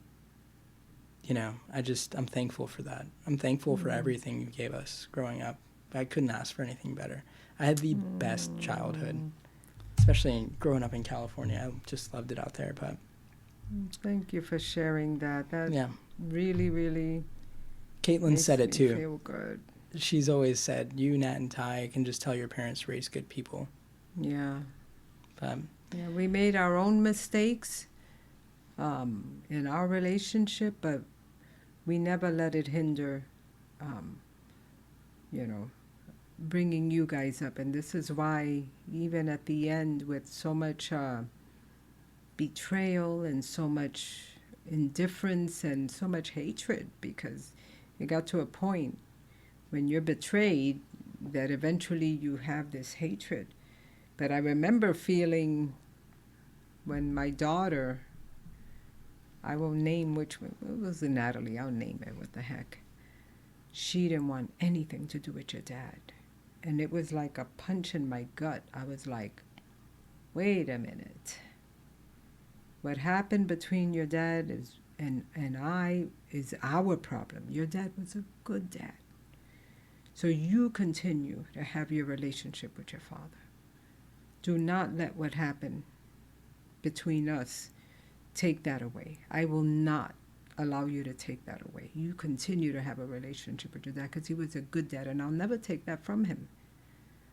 You've always told me the same. And I'm glad I said that, because you know how many kids miss out? I never had my dad at all, and I see how my kids had their dad and how they shared so much and he loved so much on them and did so much for them. Hell to the no if I was going to let our stupidities, what happened between us, to dampen or take away from that. So But a lot of families do that. A lot of bad divorces. There's division, the kids don't like the father, or and that should never be, because the kids should always, especially if they had a good dad, continue that relationship with the dad. So I'm glad that it turned that, and that's one thing I'm thankful for, because when it all fell apart, I remember saying, I wasted 27 years of my life. 27 years of my life, and it was all a lie. And then I thought, wait a minute, I got 3 beautiful children. There's my reward. I got 3 beautiful children, and that made it all right. It did. It did. Remembering my 3 kids. What waste? How did I waste my life? No, I didn't waste my life. Look at my gems. Look at the gems I have. And that made it all right. So. Makes me feel special. Was I worth it? No, I'm just kidding. Of course you were. You're my favorite guy in the whole wide world. I will say, through everything, this family has still found a way to just stick together. I mean, Yeah. Nat, Ty, we still talk. Not often, but we still talk. I have a good relationship with you. I have a good relationship with Pa. Everything's just kind of healed with time, but still, we're all not a lot has changed when you look back at everything, Yeah. But everything's changed. It's just, Yeah. Isn't that something? yeah. But love remains, right? Exactly. Love. And that's what it's all about, love. That's what Christ is all about, love. So. I don't want to get philosophical, but I genuinely feel like love is the point of life. Yeah. But this isn't an interview for me, though. So but all right, and this is completely changing the subject completely. But I did want to ask you this question before I move on to your current life. But so this is kind of shifting gears a little bit. But what are you most proud of in your career? What are you most proud about yourself? What's your biggest accomplishment? And you can't say your kids. I can't say my kids because that's what it would be. Besides having a relationship with Jesus Christ, right? The fact that I never graduated college. I've challenged professional roles that required college degrees, and I've landed them. Every job from the time I was in banking, I've promoted. Every job. I can tell you every job I had since I was in banking, I was promoted. I never stayed where I started. I always worked my way up. And I think I'm proud of that because I love learning. I take my jobs very seriously, and I always try to do the right thing, even when no one's looking. I always try to give my job my 110%. Maybe one day I'll slack off a little, but the day before I put in 11 hours, or the weekend I'm answering phone calls or I'm texting back for things. I've always made it my responsibility, almost taken ownership of every role that's been handed to me. Although I'm so close to retiring, I'm really feeling like I think 66 is it. I'm out come January. Once we move, I think I'll be done. But having had the ability to land really good roles and do well and excel, and like I said, I've challenged roles where degrees were needed, and I always felt like, man, I never finished my college degree. And that had always felt like you're a quitter, you didn't finish, you're a quitter. But at this time in my life, I'm done. I don't want to go back and finish that now. I think I just need to embrace the fact that it didn't stop me from getting to where I've gotten. College, there's people with PhDs right now who are working regular jobs, regular salaried jobs. I used to work with this lady, the sweetest lady from Ghana, Miss Nora, that was her name. When I worked at Grow Financial, she had 2 master's degrees, this lady. So decorated, education-wise, and she had a basic job.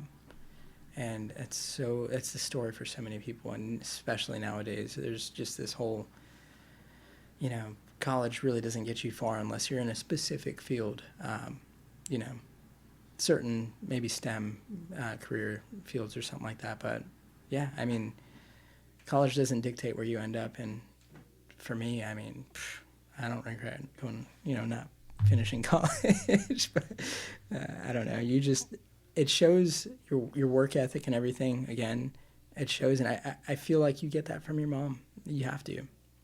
I mean, you've just had that drive, and I will say, living at home, seeing you get up every morning and go to work and spend the whole day and then come home, the same routine, that 9 to 5 thing. It's just like you put in some work. It's a grind, and you've done that for so many years. You've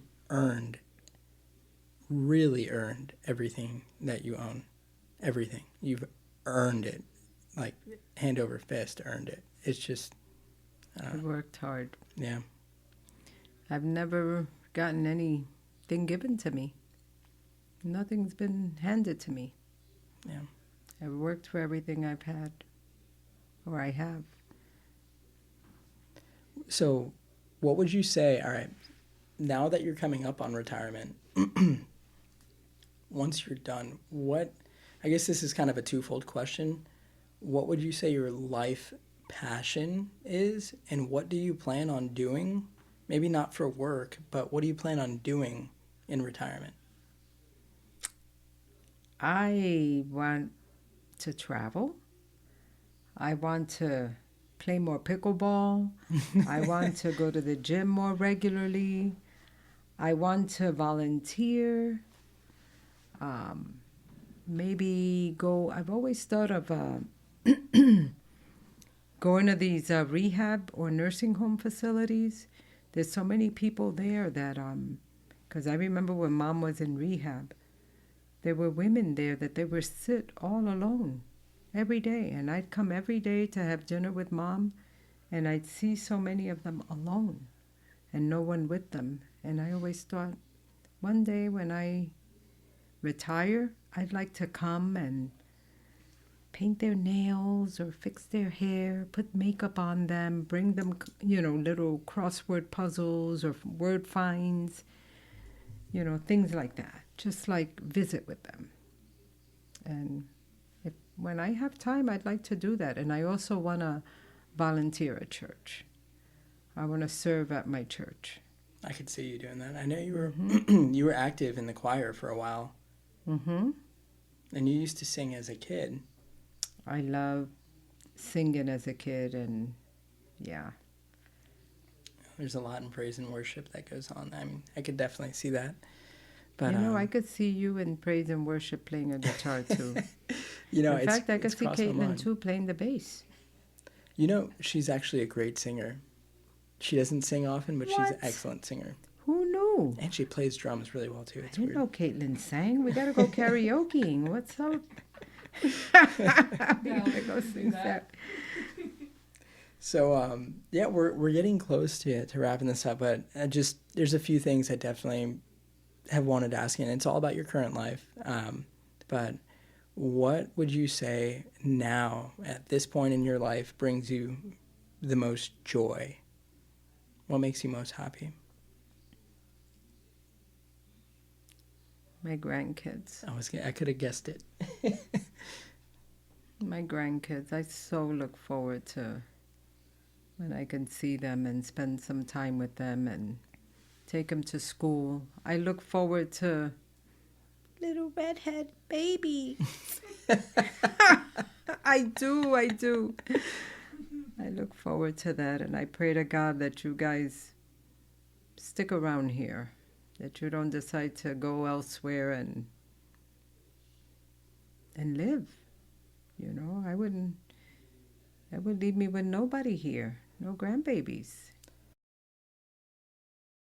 Yeah, we genuinely have it so made here, and everything. I mean, we have everything that we could ask for here. We have great careers. We have a house.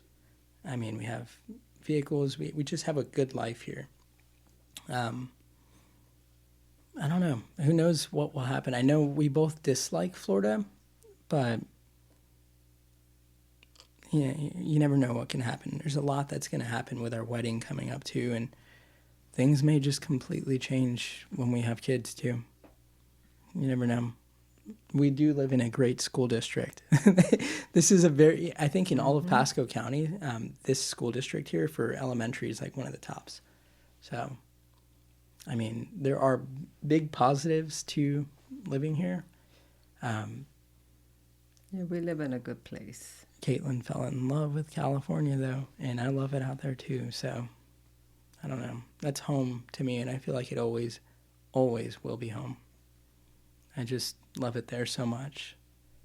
There's no place like California. And I don't know, if I die at any point in life, I always say I want to be buried there. That's how home it feels to me, you know? That's where you were born. Mm-hmm.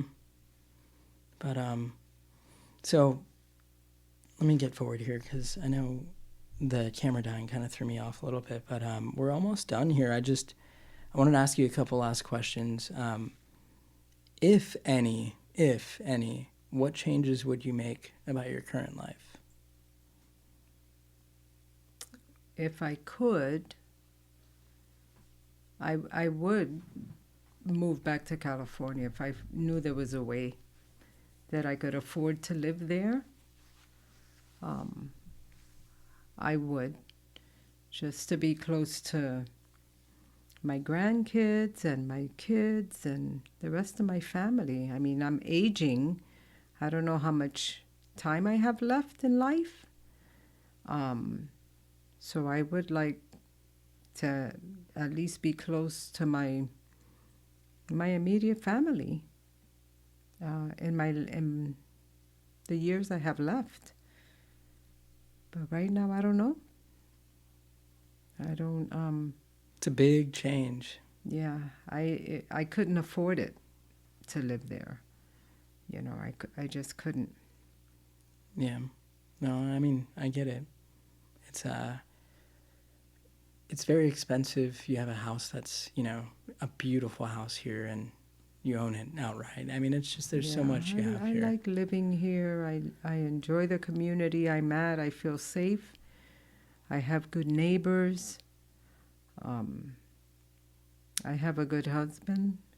If something happened to Ken, God forbid, would I stay here? Probably not. If I found a way to make it work over there. Otherwise, I'd have to stay if there were nothing else. Yeah. You know? You do live in a great neighborhood. Lake Jovita is a great place. And I will say it feels safe when you're there. Mm-hmm. You're just It's so really tucked nice. away in the neighborhood there. But With that little Heavenly Lane house was a Yeah. gift from God. So what would you say your biggest wish for your children, me and Nat and Ty? What would be your biggest wish My for biggest us wish and is grandchildren? that you would all turn back to the things of God. That you would live godly lives, you would live lives centered around God in your homes. That you would follow His principles, that you would teach your children about Him, and go to church and tell other people. I feel like a lot of people think, you know, Christians are hypocritical because, oh, look at them, they're over there drinking like me. I enjoy my wine. I don't think it's a sin. Jesus drank wine, for the record. And do I once in a while have a bad thought, maybe a foul language comes out of my mouth because I get very upset about something and it catches me off guard. But we're all sinners. None of us will ever be perfect. I don't care how long you've been and how much you pray and how much you go to church. We're in this sinful natured body. We were born. The minute we were born to sin, so we're not perfect. And a lot of people misconstrue a personal relationship with Jesus Christ with being perfect. And we're all very far from being perfect. But we're good people. We have good hearts. We love on people. We don't want to harm people. We don't want to... we try not to judge people, and we certainly don't want to sin against people. We want to live lives full of integrity and goodness and love and all of that. I wish that for you guys. I pray every day that my kids would come back to the things of God, because you were all brought up in church, you know. And I tell Natalie, take the girls to church. Take them, you know. And then sometimes when I'm with them, I feel bad that I don't pray for them and teach them myself while I'm with them. I'm too busy doing other things and I forget, you know. Yeah. And that you guys just always have a good life. That you have families, you're married. I know it breaks my heart because, and I know we all make our choices, but I wish Taisha's life was different. It hurts me, you know, that she has settled for less, because she deserves so much more, you know. But we make choices. As adults, we can't change people's perspectives or their thoughts, but I wish differently for her, too. That she would one day be married, do things the way God intended it, for man and wife to be united in marriage and union and have family and multiply. And I feel she settled for less. I think time will change things. You never know. But I will say, I think a lot of people's distaste with Christianity comes with a distaste of most Christians. A lot of people, I think, try to live a godly life, but it comes off to a lot of people as two-faced. But I think exactly what you said is the truth. I think you have to be honest with yourself that you live a life of sin no matter how perfect of a life you try and live. I think, correct me if I'm wrong, it's said somewhere that it's impossible to live a life of a perfect life, right? Yeah. The only perfect one is Jesus Christ, who came to die for us, and he was without sin. He did nothing wrong, yet he died a horrific life just to shed his blood for our sanctification, you know, so we can be redeemed. But we can never step up to his, you know, gracefulness, how God sent him for that reason. Yeah. So I think a lot of people just get caught up in like the bearded man in the sky kind of concept, you know, and they get further away from the point, which is creationism. And I mean, yeah, I completely agree with what you're saying, and I feel like as I've gotten older too, I found my way back towards finding God in my own respect. And but I would say we all live good lives, but again, without being saved, right? You're technically not. Yeah, but anyway, I don't want to monologue here, but so 3 more questions. But if you could have a conversation with anyone alive or someone who has passed, anyone, who would it be? my mom. What would you say to her?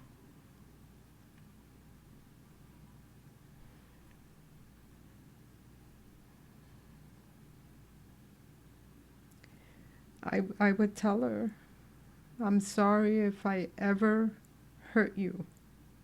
The last 7 years you were under my care was hard. My life was put on hold because I couldn't leave you alone. And I wish I had 7 more years now to spend with you and hug you. You were so cute. She got to spend the last bit of her life with you every day. I know. I know. But the last day I saw her sacrificed a lot. alive. I know, but when they're gone, you feel you could have done more. You really do. You wish you could have done more, you know. You think back of the stupid little things that maybe you were a little hard on her with. And you wish you could take them back and then some. You know, you wish you could turn that into just a warm hug. Yeah. So, yeah, Mom. I miss her so much. It's exactly why I wanted to do this whole idea of just talking about your life. Tell me about your life, because, you know, there's going to be a day for everyone where they don't have their parents, and to be able to hear your voice, to be able to see you, to be able to just laugh at some of the stories, to be able to connect again, even though you're not there, ask the questions I would want to ask 10 years from now, maybe. That's why I wanted to do this. But that was my idea behind this, you know. But how do you want people to remember you? And what would you want to be remembered for? You as a person when you're brought up from someone else.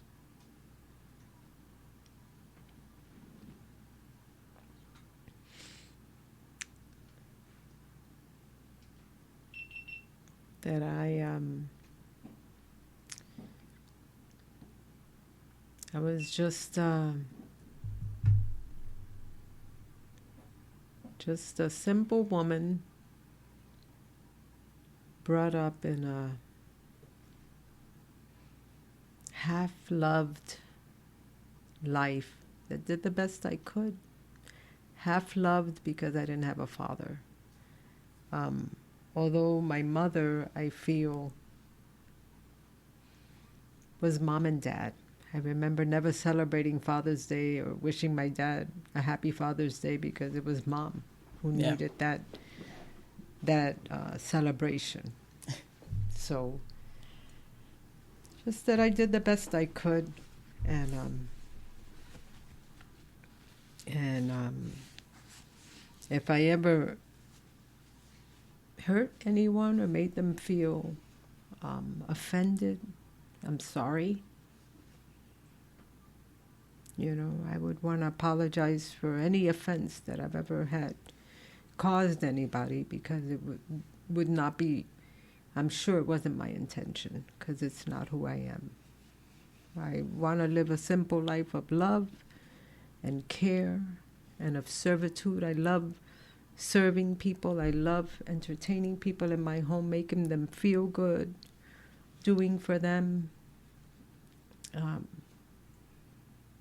But I'm very, very grateful, and I thank God every day for my kids that, you know, you've all done better than I've done in my life, I feel. You've all been very good people, loving, of integrity, with the core values that I love how you all are, and your careers. You've done financially well, and I thank God for that, and I pray to God that He continues to bless you guys abundantly and provide for you more and more than you would ever imagine you can get. But that's it. Remember me for just a simple person that just loved everybody and tried to do the right thing, and tried to live as best a godly life as I could. But I've never been perfect. I've never claimed to be perfect. I'll never be perfect. And that's it. I I could say the same thing, but so much more. So much more. But this is the last one. I thought this would be a good question to ask for however long, whoever sees this video. But if you had to give your kids, your grandkids, or any future generations watching this video one piece of advice for life, what would that be? Love. Just live a life of love. Love wholeheartedly. Love with your whole being. And just love everyone you come across. Of course, I could go on with that as far as not absolutely everyone. If they're people that are, always guard your heart. You know what I mean? Guard your heart.